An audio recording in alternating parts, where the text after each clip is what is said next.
Bonsoir, bonjour et salut à tous de partout où vous nous suivez. C'est l'émission, votre émission que vous connaissez de tous les jours, Santé pour tous ou votre santé, notre priorité. Je m'appelle Janine dans cette émission. Alors, aujourd'hui, vous avez bien vu le sujet du jour. Le sujet est intitulé et le sujet étonne beaucoup de personnes. Peut-être ça t'a aussi étonné. Alors, avant de suivre cette émission, n'oublie pas de cliquer sur la cloche de notification que tu vois devant ton écran. Et aussi, n'oublie pas de t'abonner. Là-haut, c'est écrit s'abonner. N'oubliez pas de vous abonner pour me permettre au moins de vous donner mes émissions et aussi de ne rien manquer de mes émissions Santé pour tous.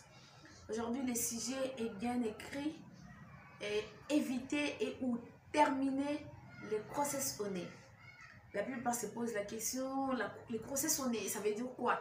C'est un sujet très simple à comprendre, les grossesses au nez. J'espère au moins quelques scientifiques qui peuvent suivre, ils comprennent au moins quelque chose, les grossesses au nez. Donc, les grossesses au nez arrivent quand? Les grossesses au nez arrivent lorsque la personne, la dame ou soit un jeune couple ne sait pas vraiment maîtriser son cycle. Quel cycle? C'est le cycle menstruel. Donc, si tu ne maîtrises pas ton cycle menstruel, tu risques d'avoir des grossesses au nez. Alors, j'enseigne aujourd'hui sur le cycle menstruel. Dès que tu maîtrises ton cycle menstruel, il y a un point où la plupart des personnes se trompent dans les calculs du cycle menstruel. Donc, nous allons parler de 3 points. Nous allons parler de 3 points pour arriver aux grossesses au nez. Premier point, nous allons parler de la durée du cycle. Donc, on peut voir quand on parle de durée, on peut quitter d'ici vers un moment ou un temps donné. Ça s'appelle durée. Nous allons parler de durée du cycle menstruel. Deuxièmement, nous allons parler de la période ovulatoire ou de l'ovulation.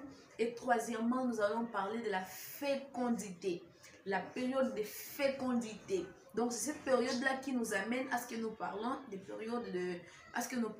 grossesses au nez. Alors, si tu maîtrises ces 3 étapes dans ton cycle, vraiment, tu n'assisteras jamais aux grossesses au nez.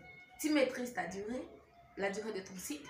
Tu maîtrises l'ovulation, ta période ovulatoire ou ta période de l'ovulation.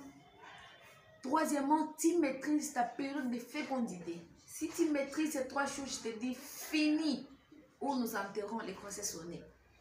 Très bien. N'oubliez pas de vous abonner. N'oubliez pas de... La période où nous parlons la durée du cycle. La durée est comment? Comment la personne ou la jeune fille, la petite fille peut-être, qui les parents apprennent encore l'évolution ou le développement qui doivent vraiment acquérir son corps à une période donnée. Donc, la durée, c'est comme ça. La durée, nous quittons les premiers jours de vos règles jusqu'au premier jour du prochain règle. Je précise, les premiers jours de vos règles. Disons par exemple, au mois de décembre, tu as vu tes règles les 3. Nous prenons cet exemple. Tu as vu tes règles au mois de décembre les 3. Donc, la durée sera comptée comment? Tu commences à compter dès cette période du 3 décembre jusqu'aux prochaines règles dans les prochains mois. Tu peux voir aujourd'hui les 3, tu comptes 1, 2, 3, 4 jusqu'au premier jour de ton prochain règle qui peut survenir peut-être les 5 du prochain mois ou les 5 janvier. Tu vois, tu as vu l'autre mois le 3 décembre. En janvier, tu as vu le 5 janvier. Tu commences à compter 1, 2, 3, 4, 5. Donc, tu écris tout ou tu chiffres tous les jours qui se sont écoulés. Si tu comptes tous ces jours, tu comptabilises les jours, ça sera là la durée de ton cycle. Tu as vu les 3 et le prochain mois, tu verras encore le 5 ou soit tu as vu le 5. Tu commences à compter dès les 3 jusqu'à pour arriver au 5e jour du mois de janvier où tu as vu tes prochaines règles. Tu comptabilises les jours. Je prends l'exemple d'un cycle qui dure 32 jours. Tu as vu aujourd'hui, tu comptes 1, 2 jusqu'au 32e jour. C'est au 32e jour que tu vois tes règles. Alors, pour te préciser, pour te positionner, que tu as un cycle qui compte 30, 28, 24 ou 32 jours, tu vas faire comment? C'est simple. Tu comptes les cycles, la durée du premier mois, tu déposes.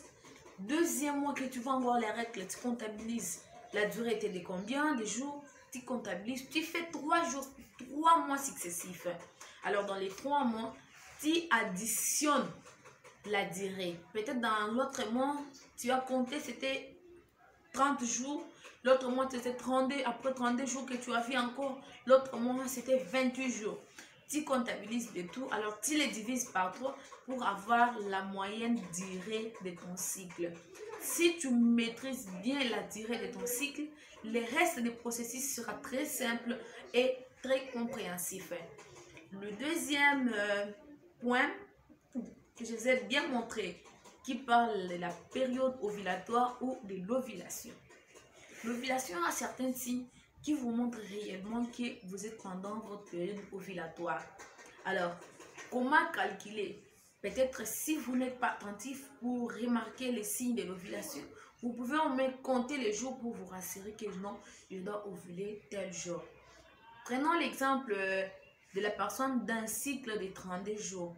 La personne où sa durée du cycle est de 32 jours.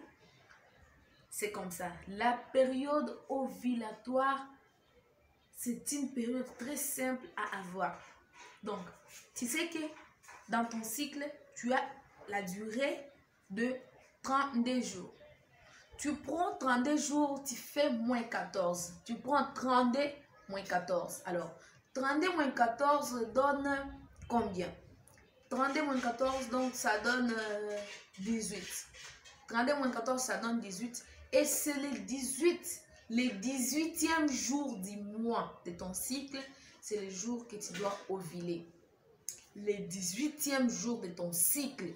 Donc, je t'ai bien dit, si tu veux compter la durée, tu commences du premier jour jusqu'au premier jour du prochain règle. Alors, pendant ce cursus du comptage des jours, juste au 18e jour, je n'ai pas dit les 18. Je n'ai pas dit les 18, je dis au 18e jour de ton cycle, c'est ça le jour précis que tu dois ovuler. Parce que la plupart des personnes ont des confusions et ils disent que quittant du premier jour des règles jusqu'au 14e jour de ton cycle, c'est quand tu ovules. Non, c'est une confusion que la plupart des personnes ont en tête. On n'ovule pas le 14e jour du cycle, mais on ovule 14 jours avant les prochaines règles. Je précise, dans l'ovulation, on n'ovule pas le 14e jour du cycle, mais on ovule 14 jours avant. La période où je vous ai parlé de la fécondité, c'est une période statistique. Elle dure en moyenne 8 jours. 8 jours, c'est comment? 5 jours avant la date de votre ovulation et 3 jours après votre ovulation. Parce que normalement, selon la vie de l'ovule, elle dure en moyenne 24 heures ou soit 48 heures. Après 24 ou soit 48 heures, l'ovule décède et il n'y a plus la chance de concevoir. Et 5 jours avant, pourquoi on vous a donné 5 jours avant la date de votre ovulation? C'est parce que la vue des spermatozoïdes, l'homme peut mettre des spermatozoïdes et ça peut durer en vous en vie pendant 5 jours. Les spermatozoïdes peuvent vivre dans la vie de la femme ou dans l'utérus de la femme pendant au moins 5 jours en vivant. Alors, pendant ces 5 jours, ils peuvent attendre et au 5e jour, il y a eu l'ovulation et tu dois réellement concevoir pour éviter de grossesse sonnées. Sache calculer ta période, sache calculer la durée de ton cycle, sache calculer la période de ton ovulation et sache évaluer cette période de fécondité. Alors, si tu veux éviter des grossesses sonnées, évite les contacts 5 jours avant ton ovulation et 3 jours après ton ovulation. Dans ces 8 jours, abstenez-vous, vous n'aurez jamais de problème de grossesse sonnée. Grossesse sonnée, ce sont des grossesses où tu es à gauche enceinte. Le prochain mois, tu risques encore enceinte. L'autre mois qui arrive enceinte. Donc, pour éviter de gaspiller les ovules, gaspiller votre vie de progression, vous pouvez vous conserver. Conservez-vous en évitant ou en vous abstenant au 5e jour avant, 5 jours avant l'ovulation et 3 jours après votre ovulation. À la prochaine, je vous attends dans mes émissions. Je vous salue à tous. Au revoir.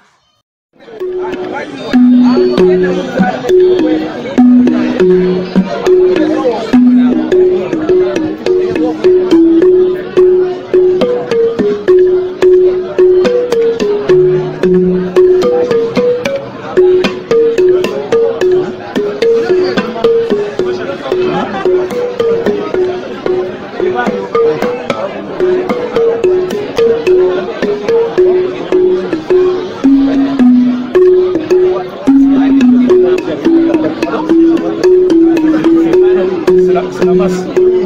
C'est la masse.